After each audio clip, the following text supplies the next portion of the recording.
Hey, hi, hello. So, not too long ago, EA was purchased by Saudi Arabia, and this naturally doesn't really bode well for franchises like The Sims, because as we know, Muslim countries don't really do too well with uh, abnormal sexualities. Now, does this mean we're about to lose gay people? They're about to go to the farm and disappear forever? Probably not. If this makes you feel better, companies do not really care about your sexuality. All they care about is money, right? Like, don't you remember this? In the end, companies will do whatever it takes to like get a buck and keep a buck. And if that means consorting with their most deadly of enemies for some reason, they will do it, Saudi Arabia or not. And I would also like to remind you that the audience for The Sims are mostly women, right now anyway. It wasn't always like this. And women are really huge in their purchasing power, right? Like EA wants to keep this demographic of buyers at all costs. They make up most of consumer spending, and if not like directly spending it, they influence it, right? In their households, amongst their family and friends. Women talk about buying shit all the fucking time. There's no bigger pay pig than women. So there's no way EA is going to throw that away for nothing. However, if women stop buying, then it's very likely that we're going to see a pivot into something else, some other demographic that's probably going to pay more. I'm not sure who the fuck that is, but hey, we'll see. Um, we've also had like in the wake of this fucking news, not in the wake of it, but like even before this news, we already had like a few worrying things, right? Remember Inzoi? Yeah, that's not really working out too well, is it? The competitor, the Sims killer. As it turns out, that's not doing anything. And Inzoi is very likely to fail, mostly because it's Krafton who's making it, who's publishing it, and Krafton doesn't have the best track record, right? Outside of that, the entire idea of Inzoi and like who they think is going to buy this is completely crazy, and we'll get into that later. But getting Inzoi where it is right now up to snuff to where it needs to be to kill the Sims is probably going to bankrupt Krafton, no matter how rich they are. And so it's very unlikely that's going to happen. The other competitor on the scene that everyone seems to be up in arms about, Paralives, right? But Paralives is not a life sim. This is a cozy game that has a life sim coat of paint. The goals between the genre of cozy and life sim are not the same. For example, Harvest Moon, Stardew Valley, those are cozy games. Fields of Mistria, those are cozy games, but they are not life sims. A life sim is more like RimWorld or Dwarf Fortress, believe it or not. It's shared DNA, and people have a conception of what a life sim is thanks to The Sims. But this is just a cozy game. It's woven into its DNA that's a cozy game. And the marketed demographic for this is not the people who originally made The Sims. It wasn't The Sims' main demographic. While The Sims want to appeal to everyone, cozy games tend to want to appeal to a very specific audience of women, and like there's a good reason for that. Once again, don't make me tap the sign, right? There's a reason for this. Once you have this demographic, you do not want to let them go. This is a lot of fucking money on the line here, and so there's a viable business strategy as to why they're doing this. But the point is that this is not a fucking life simulator, and I wanted to talk a little bit about the room that there is for a Sims killer because neither of these games are going to hit. Unfortunately. Could Paralives be patched up or modded into something that could rival The Sims? Most likely, but it's only going to rival it in select ways. We're never going to reach the peaks of The Sims 2 with Paralives. That's not going to happen. It's just going to be better than The Sims 4, which is saying a lot because The Sims 4 is it's a big game. What I'm saying here is that there's a lot of room, and you don't even need crazy funding to kill The Sims. You just need a lot of time, and you need to have good concept. Neither of these games had good concept. I'm convinced that Paralives understood The Sims, kind of. You can see echoes of like Sims 4 DNA, but you don't see Sims 1 and 2 DNA. And I don't think they read the original game design document for The Sims 1. I don't think like they played a lot of it, honestly, or The Sims 2. Crafton, I'm sure they're here for a cash grab. I'm not sure these guys know what the fuck's going on either. They pretty much copy and pasted mechanics from The Sims 4. Once again, it's really all about The Sims 4, isn't it? But like, there's 3 other Sims games and then a bunch of fucking spin-offs before that. There's a lot of stuff here. Whatever. I want to take the time to break down the Sims formula, the various challenges and benchmarks that a successor would have to meet in order to clear the bar. And it's a lot. There's a reason why there hasn't been a Sims killer up until now. Any developer that looks at this project and looks at this list of requirements will understand very quickly, oh, that's not fucking feasible. That's not doable. Not without like 10 years of time. And Paralives has taken a long ass time, okay? And even then, it only got this far. It only got to Sims 4 killer tier. It's not a Sims killer, it's Sims 4 killer at most. At best case scenario is the Sims 4 killer. And that should be terrifying to you, I think.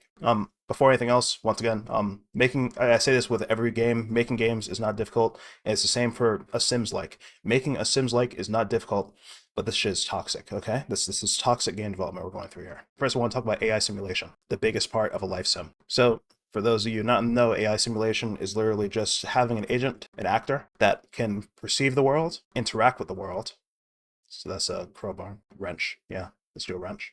Interact with the world, perceive the world, and interact with other actors who are also perceiving and interacting with the world. This is a very simplistic understanding of an AI simulation in this context. It can go broader, but ultimately, interaction with the world and others, and then visually being able to perceive. I say visually; it doesn't have to be visually, but to the player, it has to seem visual. That's very important. You have to convey to the player that the AI itself is able to see the things that it's seeing. It doesn't just have a psychic knowledge, because that creates some really weird jank that players pick up on right away, right? So the heart of simulation in these games has come a really long way since Sim Antics. I believe this is the AI engine that they used in The Sims 1. If you're asking me if I have this many pictures for the entire presentation, for the entire talk, you're wrong. I do not. I only have like 4 more of these, okay? Don't get spoiled. So Semantics was the way that Sims worked in these games, and we've come a long way since then. There were a lot of limitations to The Sims 1, and a lot of things they couldn't do because of the technology at the time. We're no longer constrained, okay? Now we can run our AI on multiple fucking threads. You have your fucking CPU here, right? Instead of just being single core, now you can do dual core or triple core, for however many cores that you can detect that the player has. You can use those other cores. You can be multi-threaded. What this basically means is that while you have the core routine of like pathfinding on one thread, you can have other calculations for vision and perception on another thread, and maybe have calculations for the queue of things that the actor has to do on another thread. Like you can split this up, and it gets really efficient. It can be really fucking fast. It's going to use a little bit more power. It's going to be a little bit more demanding. But I don't think that dual core CPUs exist anymore. Um, I'm not saying this like because I hate old computers. Listen, I'm on a GTX 970. Okay, I'm on an old computer, and even I understand that. Hey, like I don't think you're going to find a two core CPU. Like everyone has 4 cores at least by now, so you can do a lot just with multi-threading. And there's a lot of games that don't fucking use that. There's a lot of optimizations that Symantec didn't know how to do, or maybe like they just maybe they did it and just wasn't perceivable enough. But like instead of checking every single fucking tick if something has changed or if something is available, if a value has changed, instead now we can interpolate in between, and that saves a lot on power. Whenever we have routines that ping, so like let's say we have a needs bar, and needs bar is like that does not like a needs bar, whatever, and is like really fucking low. Instead of checking every fucking bit here, we just check when it reaches arbitrary checkpoints. So like 15%. We basically kill the queue, so we have the queue here. We kill this queue and we create a brand new queue to fulfill this 15%. These are the smaller tricks that we can do to save on processing power. And The Sims 4 isn't even doing a lot of these, it seems like. Probably because the architecture for that game is different. We'll get to that later. The entire paradigm of semantics and The Sims 1 and what they've been doing, it can be exchanged. And modern engines, from everything from Unreal Engine to Unity to Godot, even fucking GameMaker to a certain extent, every engine has some way to fulfill these tasks and do it better than semantics could. I think that's worth talking about. Like we've come a very, very long way. And in case it wasn't obvious, AI is a very CPU heavy task. You really can't do this shit on a GPU. Now, mind you, I've heard some developers say that they use, hear me out here, shaders for their AI routines. And I can't really wrap my head around this. Like, what the fuck? What do you mean you use shaders for your AI? But what I'm guessing is what's happening is because shaders are just like visually changing shit, right? So like you have a fucking mesh here. connected with vertices to make faces and edges. What I'm guessing is that they're moving the fucking mesh with the shaders as part of the AI routine. Instead of like putting the model movement and animations on the CPU, they're using a GPU instead. And maybe they're like baking the animations? Because baked animations are just swapped animations, right? Every frame you swap the mesh for a brand new mesh that's on the next frame. I don't know. But that's what the fuck they say. They say they're using shaders to ease up on the AI routines. And the listen, I don't know. Is it flocking? Do you think it's flocking? So like they have a void, a cluster, and they move the cluster with the shader. But how the fuck does that relate to? Is it the pathfinding? Because A star, no, I don't. Oh, okay, listen, we're getting too deep. I don't know. They're crunching something on the fucking GPU, and they're making it more efficient. AI has come a long way. That's the majority of what the fuck I'm trying to say here. Okay. We have another challenge. And that challenge is, how much do you want to lie? That's not how you say lie. Lie. How much do you want to lie? I love lying. Lying is my favorite thing to do, but how much do you want to do it? Okay? So let's talk about these fucking lies. Sims 4 lies all the time, okay? There is an invisible timer that ticks down at a certain amount of time, and when the timer hits arbitrary points on its wheel, it will give you random event. And this is super cheap computationally, right? It's just a fucking timer. It's super easy. And then when you get a random event ping, you roll a dice. When you roll the fucking dice, you say, I don't know, spawn a baby. Hey, we had a kid. Or you're going to kill a sim. Oh no, this guy's house burned down. I'm sorry that happened. You're now in the lot. You can't see these things. You can't see these things happen, obviously. But somebody's going to fucking call you on your phone and say, hey, do you think I should take a promotion at my job? Neighborhood events, right? We have a vote coming up on this day on the calendar. The entire fucking calendar system is just a big fucking timer. Like, there's a bunch of lies in The Sims 4. A new object is placed into a lot. A neighbor buys a new refrigerator.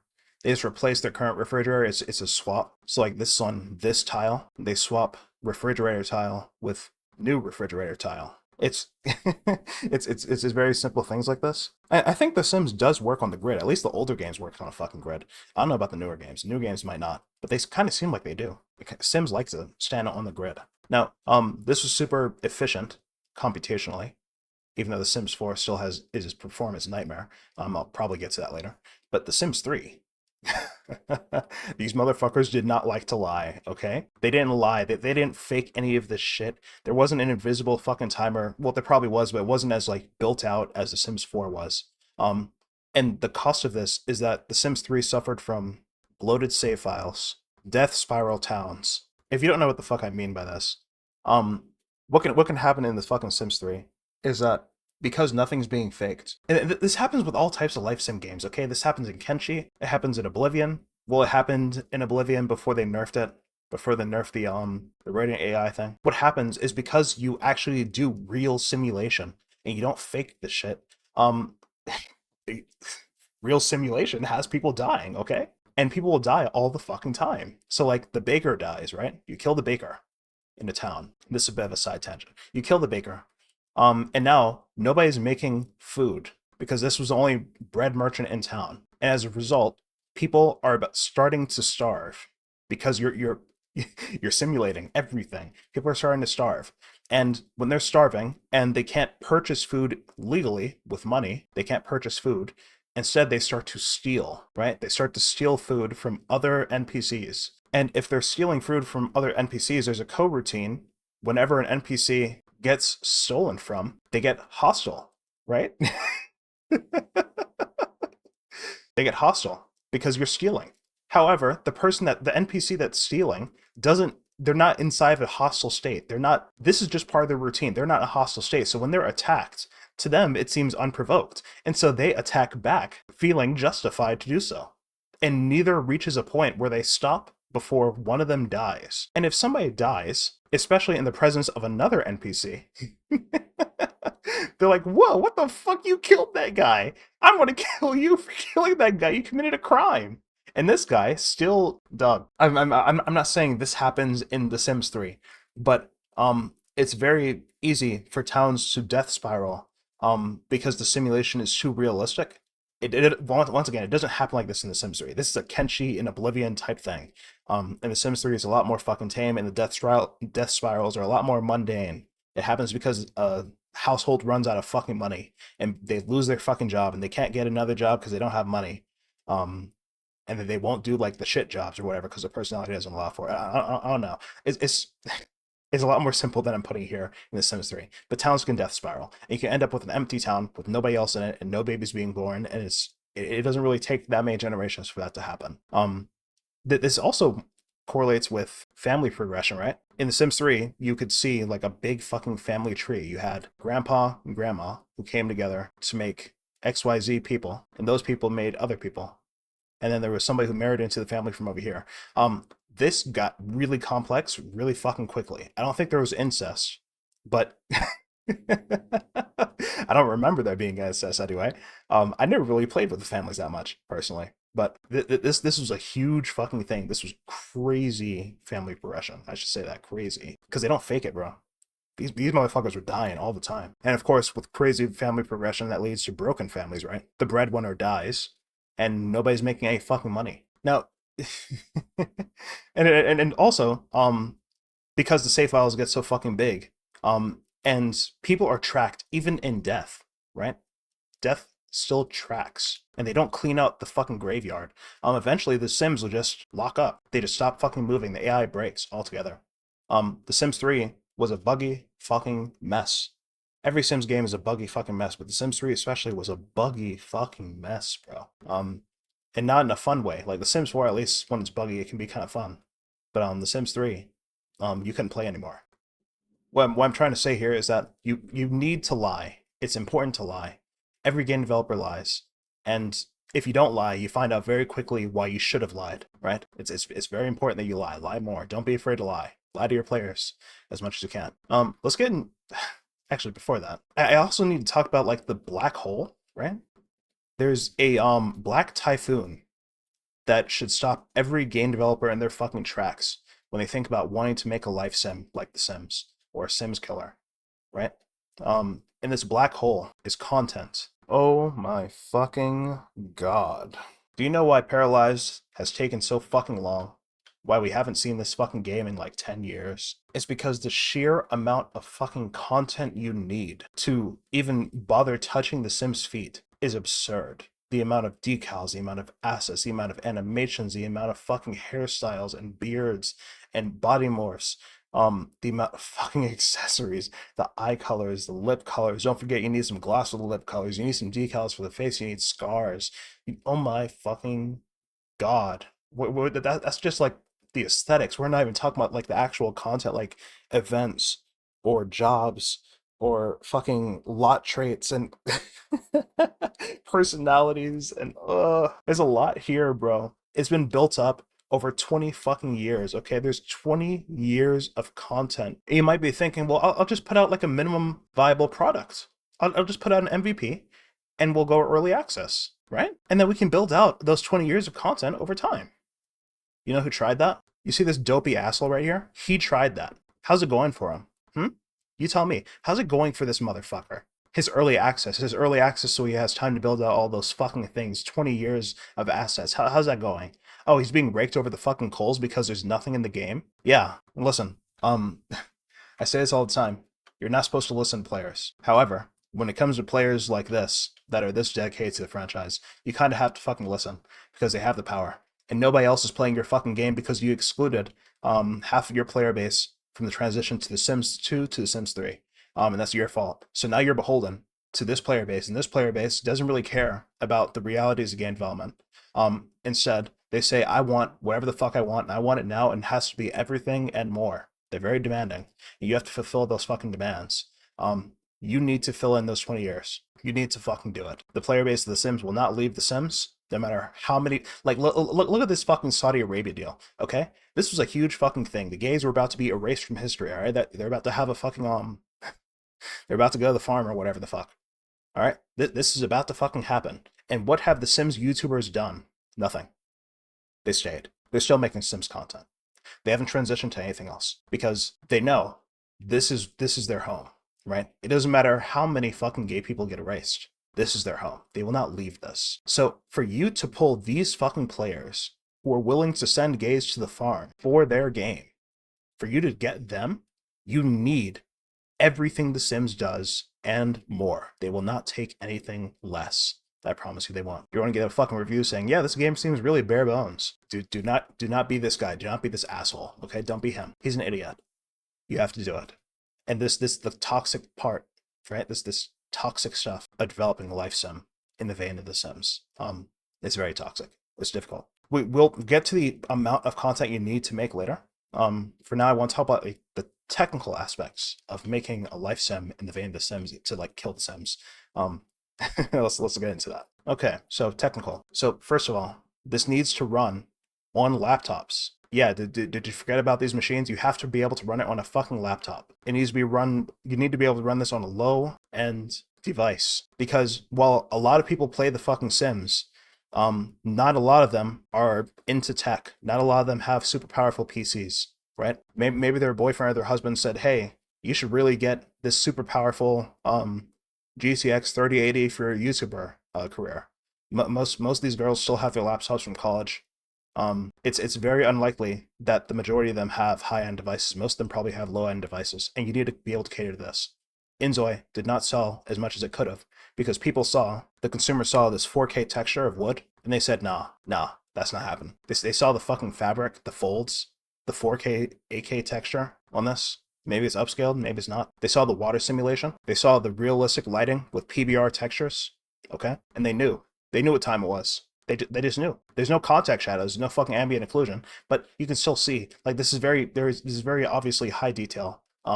It's very high resolution. You can't run this on a low-end device, and it's going to suffer for that. Paralives does not suffer like that. Paralives can probably be run on low-end devices, but we'll see when it comes out. It's going to get optimized over time, obviously, but yeah.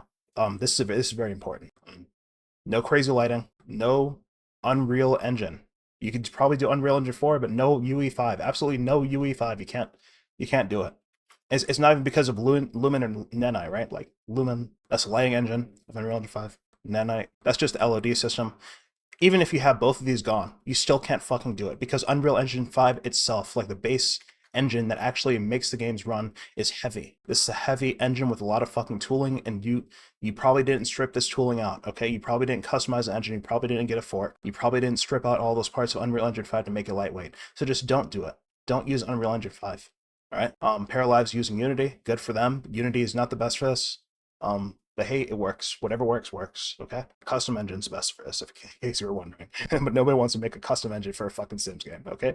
They'll make it for Minecraft, not for the Sims. Next, animation blending. This is very important.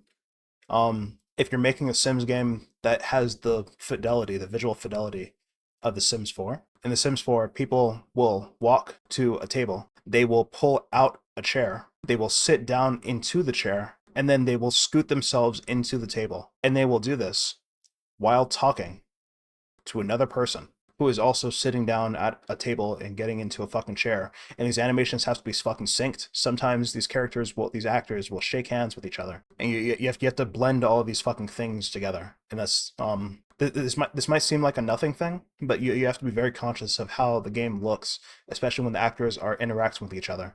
Otherwise it's not going to work. You're not killing the Sims like that. This is important to do. And it's not easy to do. Not pair programming. Pairing your animations is not easy. I suggest you snap your actors, right? So if you're on a tile system, right? We were talking about tiles in the pathfinding earlier, and how the Sims 1 was probably on tiles, and I don't know about the Sims 4. I haven't actually looked into it.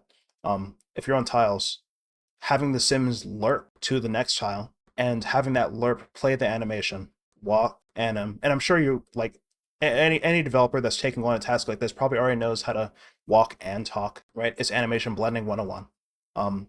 These bones up here do the talking, these bones down here do the walking, and you can do these things simultaneously. You're probably going to do that, and you're going to be doing it whenever the fuck you're lerping in between tiles, and that's probably going to be okay. Whenever you're doing pair animations, you're probably going to snap to this tile and have the other actor snap to this tile. And it seems like this is what The Sims 4 is doing.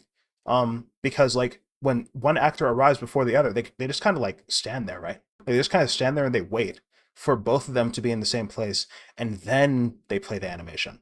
So I, I'm pretty sure this is the way you would want to do it. But hey, I'm not the one making this fucking game. It's up to you. You figure it out.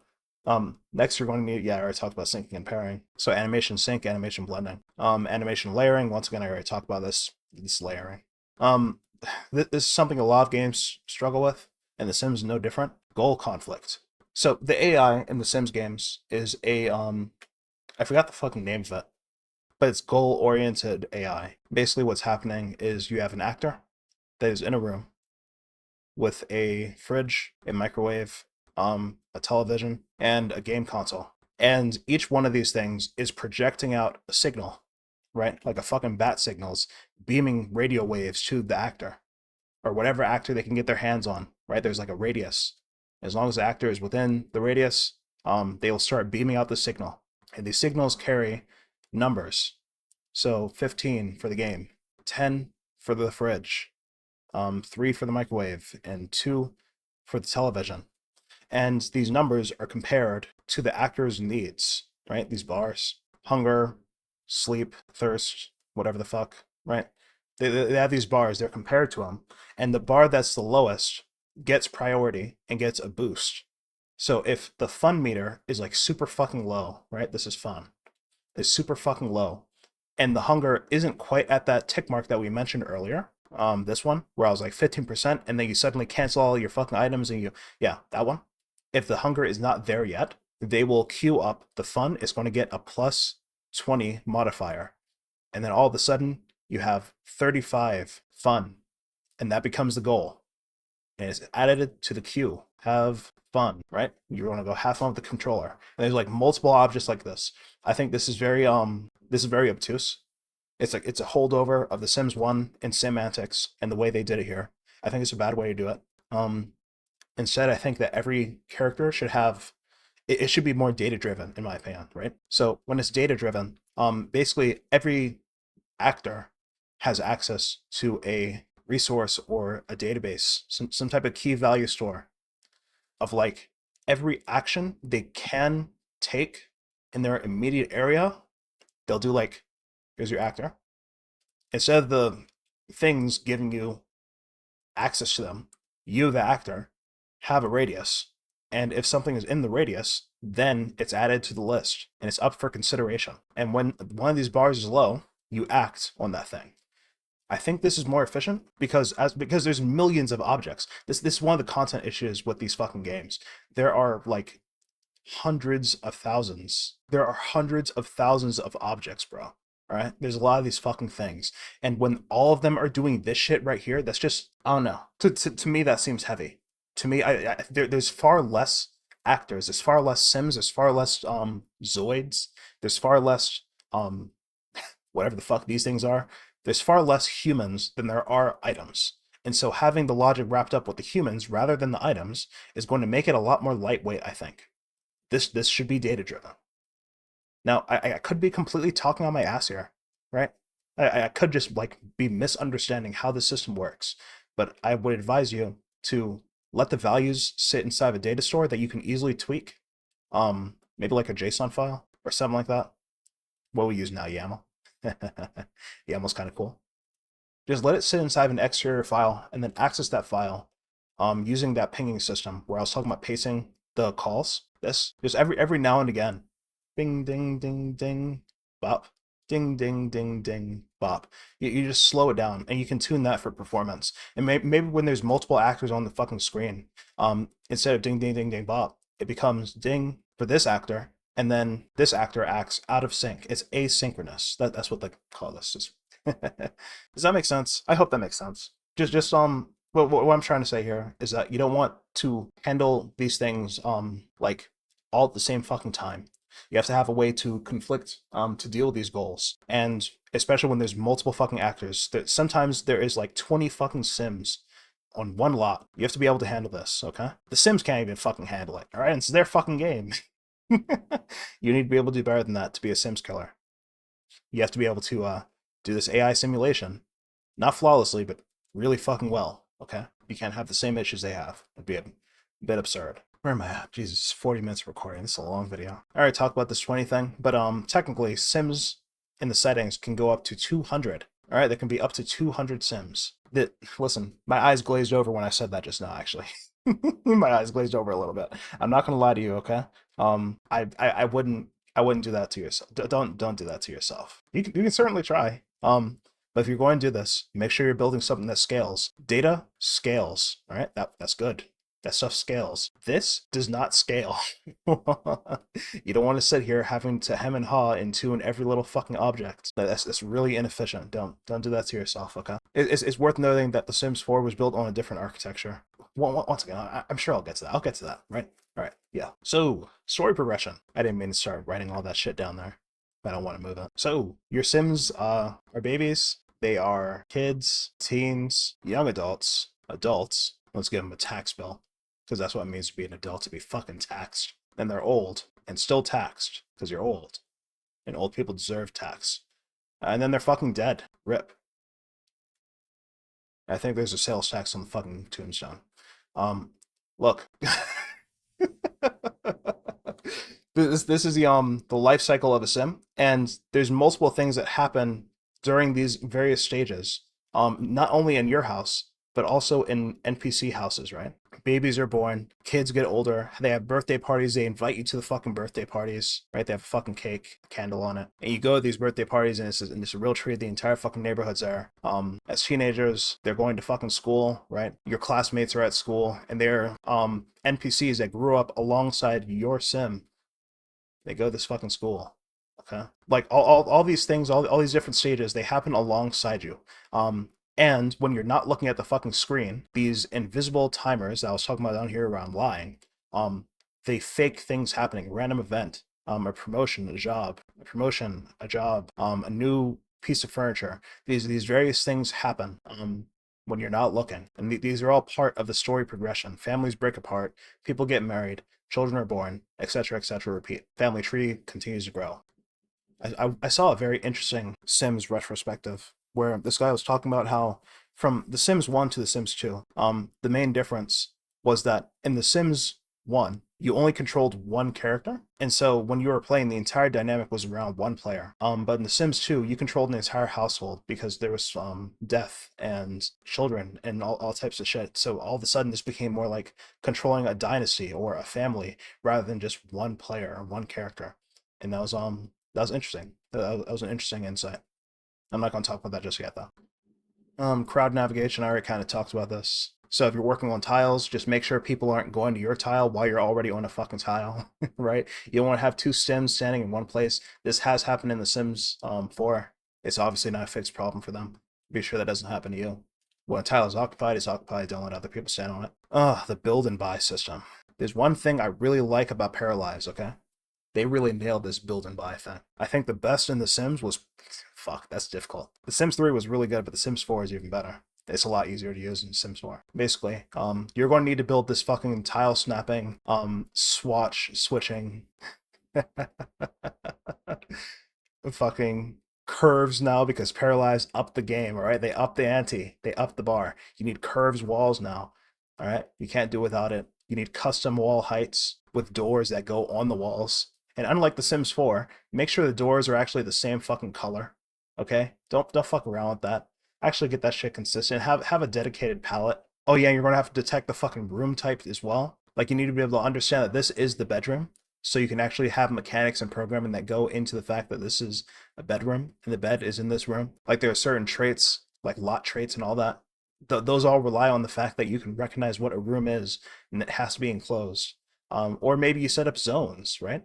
In RimWorld, we have zones. In Dwarf Fortress as well, you set up a zone that says what this place is. A stockpile? Is this a bedroom? You know what I'm saying? Like you have to make a manual area. You have to select it. It's very funny. These are things you're going to have to do. That's technically something I have to do. And of course, buying. You have to supply the catalog with all that shit. You remember the vortex, the black hole? Yeah, that's going to be you. All right, you're going to be in hell. I'm not going to lie to you. You're going to be in hell. I'm sorry to say that, but it has to be done. Okay. Off-lot simulation. But we already talked about lies, and we already talked about like story events, shit that happens. Yeah, story progress. We already talked about this. That's all off-lot progression that's happening while your progression is also happening. It's really important that you get this synced up so that like when the neighborhood kids are getting older, your kid should also probably be getting older. If your kid is still this old, The neighborhood kids are already fucking young adults. Something's wrong. You have to fix your life, son. You have to fix your pacing. You have to fix how old these Sims are growing because they should be growing up at the same time. You want your players to be able to say, yeah, my kids grew up with these other kids and she married her childhood friend. You want those types of stories. This is really important to get it right. Modifier stacking. Sims 4 was very interesting. Am I going to talk about this at all? I'm not going to talk about this. Okay. So I'll talk about it now.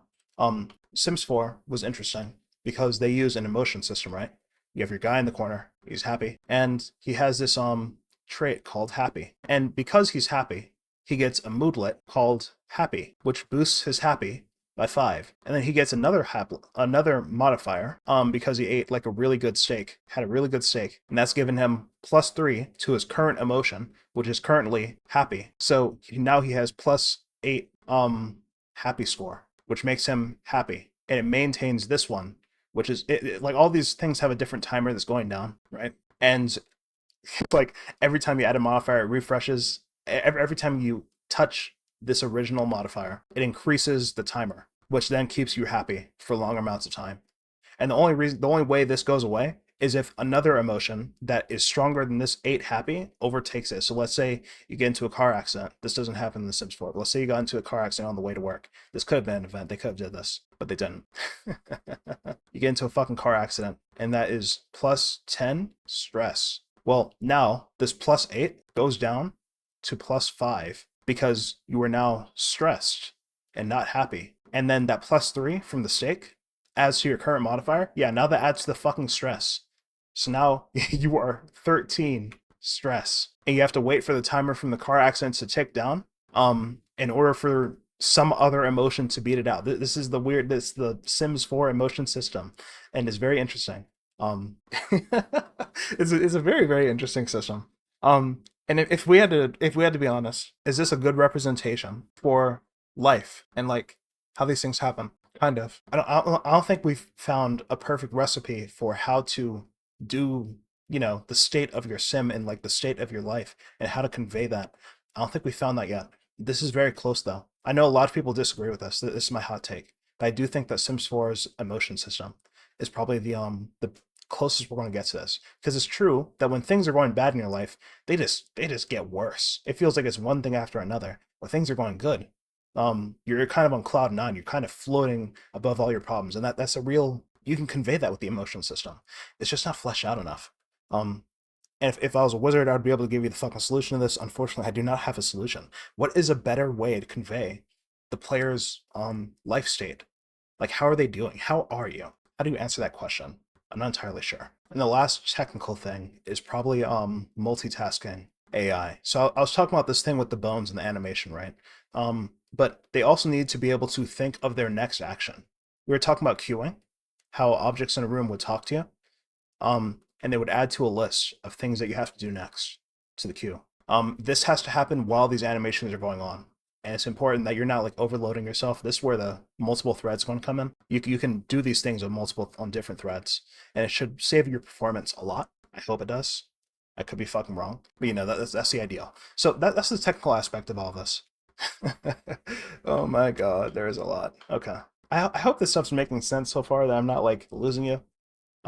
There's a lot of technical jargon, but you want to make a fucking sim successor, okay? You want this, so I'm taking you seriously. I'm going to assume that you're not bullshitting me. Next, we have to talk about the feel, and this is where the difference between cozy and life comes in, and why this isn't necessarily the best thing, and why people fell off during The Sims 2. Let's get into it. Feel. What the fuck is game feel? I'm not talking about game feel. This is not about game feel. This is about like the vibes, the aesthetics. So the aesthetics of a Sims killer has to be this is going to be a scary word, and it can mean a lot of different things to a lot of different people. Approachable. Okay? Here's the issue with Paralives. It has Tumblr lighting and Tumblr blush. This appeals to a certain demographic of person, but it does not appeal to the Sims franchise, to the Sims fan base, okay? You might think that's the Sims 4 players. No, the peak of the fucking Sims was right here. Did you know that people playing The Sims at this time were united? It wasn't the biggest player base, but it was the most united player base, okay? You had men, women, straight, queer, old, young. It didn't matter who the fuck you were, Democrat, Republican. This was the most united the Sims fan base has ever been. And it's because of the aesthetic and the systems included within The Sims 2. This is why this is heralded as the best Sims game, because it had everybody in it. You never got this united ever again. The Sims 4 just took all the women and the queers and the old people, and the young people, I guess. But it left men behind. That was like 50% of the fucking player base. The Sims 1 was originally a fucking dollhouse for guys. That was a guy's game. You have to consider the audience here. It has to be approachable. To be a Sims killer, you would have to do this again. And the only other fucking game that has done this to my recent memory is a little fucking block game. This is the only other game that has been able to reach that height again. Minecraft, okay? It's for everybody from 6 to 60. It doesn't matter who the fuck you are, it doesn't matter what you identify as. Minecraft is for everybody, and there's no question about it. The Sims does not feel like that anymore. So in order to be a Sims killer, you would necessarily have to be approachable. You'd have to have an approachable aesthetic for everybody. Paralives is not an approachable aesthetic. I'm so sorry. I loved that fucking game technically. I love that they promised mod support. Technically, they are not a sim killer. They're a cozy game. And while I don't hate them for that and I'm still going to fucking play it, it is a cozy game. That's the reality. It has Tumblr lighting with Tumblr blush. Inzoi is unplayable, first of all, but second of all, Inzoi is PBR textures. It has real fucking wood. This is a problem because you have to fucking remember that in these games, you get eaten by plants, okay? Fucking aliens come down from the sky and beam you up and do God knows what to you. Beds that were once in the wall will come detached from the wall and crush your fucking sim. A rocket ship will fly up into the air and explode. Terrible, terrible things. Terrible things happen to these stupid motherfuckers, okay? Terrible fucking things. They all die in one way or another. Everybody dies. You cannot do that with Inzoi's aesthetic and expect it not to feel uncanny. This is another problem with the fucking look of Paralives. You inherently you're not able to picture these things dying, are you? You can't see it. They probably die gracefully. That's not what happens in The Sims. In a Sims killer, you're going to kill these motherfuckers brutally. It's going to be a cartoon. You ever see Tom and Jerry where Tom gets hit with a fucking pan and his head looks like this now? He just gets fucking flattened? Yeah, that's your Sim. You have to have a style that's able to appreciate this, where your head just gets fucking flattened out after getting hit with a fucking hammer. It's very important, okay? Basically what I'm trying to say here is that your approachable design needs to be able to convey the gruesome nature of life and the terrible things that happen to you within it. While coming off as like cute or funny, like haha, he died by getting his hammer cracked into his skull and making various bits and pieces of gray matter fly. Haha, it's so funny. Haha, she got electrocuted. She got shocked by lightning, and every synapse, every nerve ending were fried, and her body was charred. She was cooked, literally. That has to be cute. That has to be funny. That has to be hee hee, haha. You have to be able to kill them brutally. You can't do that with these guys. You can't do it with these guys. So, for your Sims killer, these have to be things that die. Like, look at the pawns in fucking RimWorlds, okay? RimWorlds characters have a head, they have a torso, and 2 eyes. And that is a character. That is a pawn. This thing will die horribly. The descriptions get really fucking gruesome about his arms getting torn off, about his eyes going missing, about his rib cage being snapped, and his spine being pulled out of his asshole. But in the end, the character still looks like this, so it doesn't really feel that bad, okay? Terrible, terrible things happen in The Sims, and they feel cute because of the aesthetic. It has to be approachable. You have to be able to do this. Secondly, this is a huge thing for Inzoi. I don't know why this is such a fucking problem. No name brands. Why did I see an LG TV in Inzoi? Are you fucking crazy? You took a sponsor for LG for a flat screen TV? What's wrong with you? Are you nuts? Why'd you do that? Don't do this. These games have to have a consistent world. Part of the magic of The Sims, all the way from the fucking Sims 1, was Simlish, okay? Ziggy Zabba Zoob Zob, okay? This is crazy. This is an entire fucking language here. This can be translated. This is conlang. The Sims has real world building. There's recurring characters. There's storylines. There's plots. There's history to the fucking Sims. This stuff happened. This world has to be consistent. You can't just piece a bunch of bullshit together and expect it to stick. To be a Sims killer, you have to do so much more than that. All right, you need to do some fucking world building. All right, you can't be fucking around with this. All right, we're not here to fuck around. All right, you want fucking name brands for your dog shit game? Go ahead, but it's not going to be a Sims killer. I promise you that. Okay, now we're going to talk about the mechanics. You remember that black hole of content? Yeah, that thing. Let's talk about the mechanics that make up a Sims game. I'm not writing all these out. I'm just going to copy and paste my fucking list here, okay? Like, I'm so sorry I'm not writing this out. I cannot be fucked. You can't stop me. All right, here's your list, bro. All right, you can't blame me for not writing this shit out, bro. So we have the needs system. We have lots, vehicle traversal, age and generations. I already covered some of this. Pets, magic, vacations, genetics. That means that this sim and this sim mating have to produce a baby that actually looks like them and not just some random fucking some random vegetable. Aspirations and fears, memories, storytelling. We covered that earlier. Yeah. Events, custom materials, traits, create a character, careers and jobs. Um, skills, secret skills. Look, you remember how somewhat The Sims 2 appealing to men? This is what really got men. The skill system and the depth of the skill system. You ever see Carl Sims guides? That guy stopped playing The Sims because this shit was no longer deep. They dropped this shit hard as hell in Sims 4. Okay, it's no longer important. Every skill had a fucking mechanic attached to it. There's items you can interact with, things that only this character can do because they have this skill. This is what the guy is playing, okay? This got the bros. This is what we wanted, and we didn't get it. And if Paralives doesn't fucking do it, we're not coming back for that either. The depth here was amazing. When you mastered a skill, you got an exclusive reward or some extra perk. I'm sure I wrote that down here. I don't even need to write that down. Fame, reputation, occults. That means you turn into a vampire, werewolf, plant, magic, wherever the fuck. I already talked about magic, but you can turn into a magician, and that is a form. That is a occult thing that you are, right? It changes your sim in some way. Pregnancy and adoption, yeah. Missions and quests. This is another thing. Modern Sims games do not have this. Money has been devalued in modern Sims games. Businesses, collections, another thing. Religion, yes, believe it or not, there was religion. Seasons, weather, fires, misfortune, death. Gotta have the right fucking aesthetic for it. University and school, clubs and factions, hobbies, crime and law enforcement. Remember, people used to be able to steal from your house, all right? There used to be like little masked motherfuckers that would come in and steal your shit. They would like, they would sneak into your home and just swipe your fucking massive TV. It was crazy. And we need like police that are able to deal with this. We also need people that fight the fucking fires. These are all important things. You can't have a Sims killer without having these things. The politics and civics, yes, these were real. And you did have to campaign. You did have to get people to sign your signature. You still have to do that in the Sims 4, but it's been stripped down a lot. World editing. It's important. People like Lil Simsy like to make fucking custom save files with custom families on custom lots. You need to be able to do this. They expect that. Lore, I already talked about that a bit with the characters and shit. And calendars, birthdays. That's how people age up. But beyond that, there's events that happen on calendar days. We talk about that too. The content. These are the mechanics that go along with the Sims. And to make a Sims killer, you have to make all of this black hole.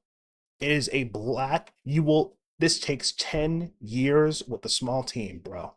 This is a black hole, and you can't do it half-assed. You can't come out and just say, we're in early access, guys. Don't worry, we have more coming. They don't care. They don't fucking care. Players don't fucking care. I just saw a takedown from this asshole that's like, Inzoid doesn't have any fucking content in it.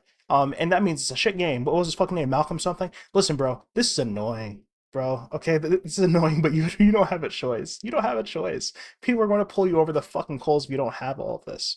And if you want to have any hope of being a Sims killer, you need to have at least 80% of this fucking list. And even then, that seems like very difficult because players notice when any of these things are missing. They notice right away. They fucking notice, and they go right back to the Sims. And then you lose the funding you need. You lose the player base. If you have a fucking publisher, the publisher is like, well, you're not really making any money. Your player base is dead. Why are we giving you money? And your game dies with you. Okay, I'm sorry. This is difficult. This is toxic.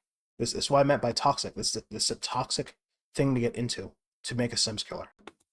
A lot of games die in the concept stage as soon as they see the amount of shit that makes up this black hole because it's a toxic amount of content. Even The Sims 1 didn't have all this fucking shit, but you don't have the room of The Sims 1. And I want to say that I have a solution, and that solution is to not make a Sims killer, and that's to make a Sim successor. You need to make something that goes beyond The Sims. The Sims 4, you need to make something that goes beyond this. It doesn't have to kill The Sims. It needs to be better than the fucking Sims. And the bar, this bar, yeah, that's in hell. Okay, that's in hell right now. You can beat The Sims. Anybody can beat the fucking Sims. But you need to have the right concept. A sim killer necessarily has to beat the sim and beat the black hole. And motherfuckers are trying. I promise you they're trying.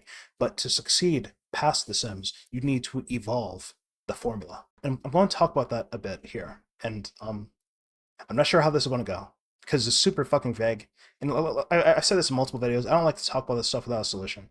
But this this doesn't have a solution I can give you. And even if it did, I'm not sure if it's reasonable to execute. But okay. First, let's break down what the fuck we're making here. Okay, how about that? Let's break down what are we making exactly. We are making a life sim. This is the goal. This is what we want to do. This is what we want to make, a life sim. Then what the fuck is a life sim? Well, a life sim is naturally something that simulates life, right? Okay. Then what is life? What makes up a life? A life, as we understand it in our modern day conception right now, is that you are born, you grow old, and then you die. This is life. But is it really? This is our concept of what life is, but this is just the stages of life. What actually is life though? That's difficult because now we're getting kind of philosophical, right?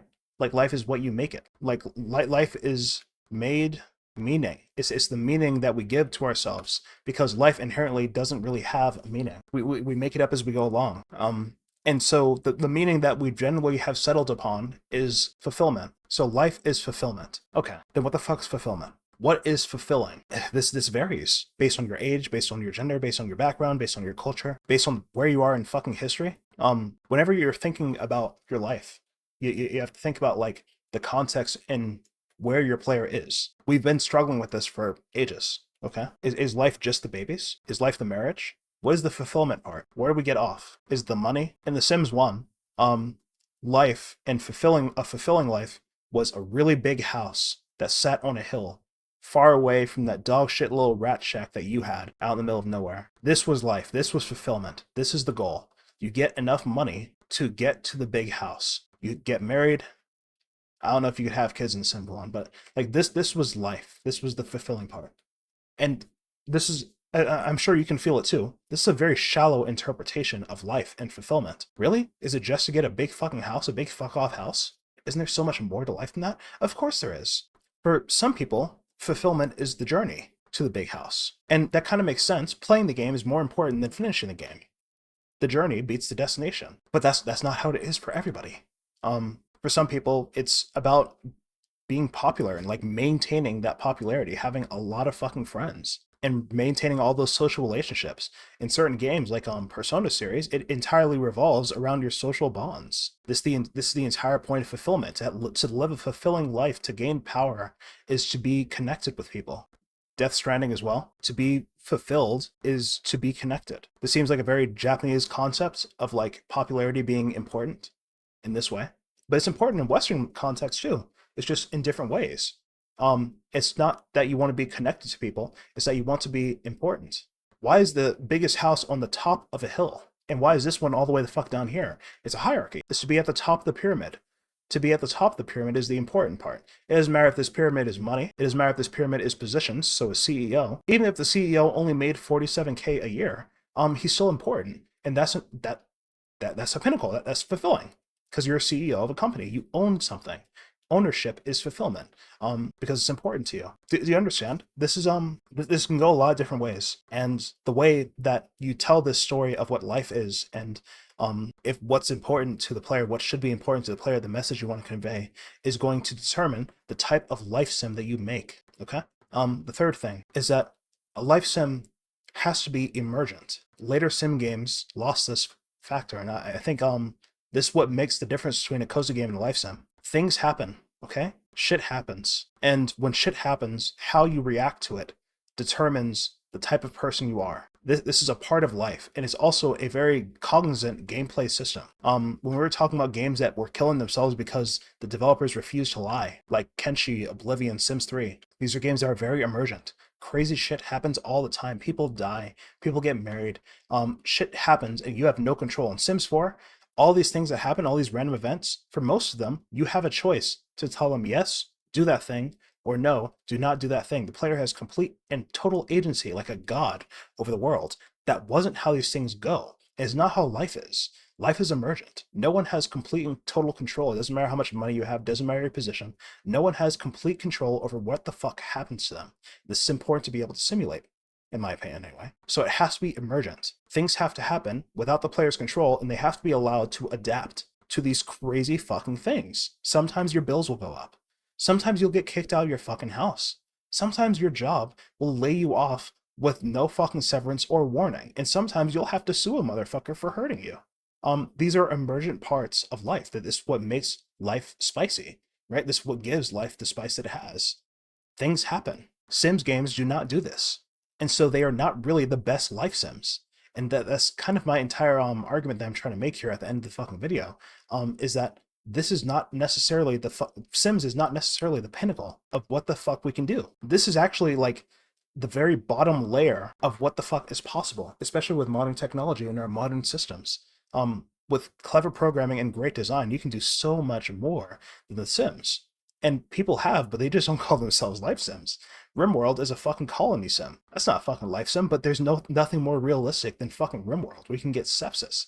Um, I shouldn't say that. There's a lot of games that take inspiration from Dwarf Fortress and extrapolate on the systems in different ways. My point is like the simulation and the emergent systems of it all. These are important aspects of a life sim. The gameplay loop needs to be a combination of macro and micro. I'm not gonna lie, I got this from the fucking video. I wish I could find the video. It was a video essay on all the Sims games, a retrospective on the Sims games, like 5 years old at this point. And this guy was talking about how what made I spelled micro wrong. I can't let that be. I can't let that be. That's so embarrassing. Micro, there you go. He was talking about how The Sims kept you playing. You know how the one more turn effect from the Civilization games, one more turn? This is when you have broad goals as a macro, and then you're doing a bunch of little micro tasks to get to the broad goal. And then you establish the broad goal, but then you find another broad goal while you're doing a micro task as you finish up, like as the cleanup task of the macro. You find, oh, there's another one I could do. And that loops you back into another micro loop. This is I think most life simulation games follow something like this. It's important that you're able to nail this. If you are able to nail this cycle, this gameplay loop, you're going to get huge returns, I think. That's just my opinion. Okay? But I really think that's important. You want to encourage the player to keep playing, to keep living, to keep chasing that fulfillment. Fulfillment is not the macro goal, by the way. That's the overarching goal outside of this entire fucking cycle. That's the entire fucking game, is fulfillment. But the macro goal should be something like buy a new fridge, or buy a new door, or get a new fucking job, or get this skill up to the next level. There should be enough systems to where you can set up a lot of macro goals. One of the benefits of this long ass fucking list is that is a lot of fucking macro goals that are here. Master this magic, get a pet, or train him in one skill or another. Raise your baby to have XYZ skill, or get him into school. Buy yourself a new fucking car, or expand your lot size. Fulfill this need. Well, these are micro. These aren't really macro. Those are micro. Master a fucking trait. Get custom material by mining at this location. Fulfill a +1 in any of these skills. You see what I'm saying? Like, these are all macro goals that you use micro movements to get to. You see how I'm trying to scroll over to where the fuck I was with micro movements? Yeah. Micro macro, okay? I'm doing it because the sensitivity on my pen isn't really that high. And lastly, color outside the lines. You have a box. Don't be afraid of letting the player fuck up your box, okay? The best fun that you hear from Sims players, the stories that they tell from any of these fucking games, is when the player does something that definitely was not fucking intended, but they had so much fun doing it. And they'll tell you all about how much fun they had doing this super unintended thing, and the terrible things that happened to them and their player character, or their fucking colony, or wherever the fuck. They love telling these stories. Color outside the lines. Allow for unintended gameplay. You should not be a control freak, all right? You should don't sit there hover handing every little move the player does. that just makes them resent you. You should allow the player to fuck themselves up, to fuck the game up, to potentially fuck their experience up, because the gains from having a player that laughs as crazy shit happens is so much more charming than a player that has played the most tailored and well-tuned experience that is possible. Okay, it's surprising. You'd expect that players get so much more impact from a Nathan Drake or a God of War, not Nathan Drake, Uncharted, from a Uncharted or a God of War. But players often cite games that are not as well tuned as inspiration or as being the most fun, or it is the things that break that make players fall in love. All right, I say this in pretty much every fucking video. Do not be afraid to let your player run wild. You don't have to reward them for doing stupid shit, right? If they want to kill every NPC, you don't have to give them a fucking pat on the back and say, nice job, all right? That's the Bethesda way. The Bethesda way wants to give you rewards. Well, at least they used to. Not anymore. You don't have to fucking do that. No, you can just let them fucking suffer. But that's part of it. It's unintended. You should let them suffer for their choice. It's all agency, okay? Everything is player agency. The best part of a life sim is control. Control that maybe you don't have in your real life. So you can do it here. You have control. You have agency. Now, of course, there's too much agency. You remember how I was talking about those events where everything's a fucking yes or no? Do you want this to happen? Remember, you still want to be emergent, where shit just happens to you, but they should have the agency to act upon those things. Okay. I think that's everything I wanted to say. Like, look, this is a lot. Making a life sim is not easy. Well, it is easy, but it's very time consuming because a content black hole will consume you. But if you decide to go past the boundaries of the sims and the box that they put you in, you can create something that's different and potentially is a successor to the life sim formula. This is a cozy game that's not a successor or a Sims killer. This is a shallow mockery, right? This is a shallow interpretation. It's not really going to get there either because Krafton is the publisher and they will fuck up anybody who they get their hands on, especially fucking Subnautica. Have you seen that fucking lawsuit recently? These guys are villains, okay? These guys are bad people. Don't count on them. The Sims won't die until you let it die, until you stop fucking playing. But it could be so much more. It used to be huge. It used to be big. It used to be a cultural touchstone for everybody. It used to bring people together. And it can be that again. You can evolve it into this again because EA is not going to do it. EA is owned by the Saudi government now. And they're probably not breaking away. All those franchises, all those IPs are going to be gone. So something new has to take its place. Something has to grow out of the cracks in the concrete. And I hope that you're going to be able to do it. Is that everything? Yeah, that's everything. Okay. Good luck. Have fun.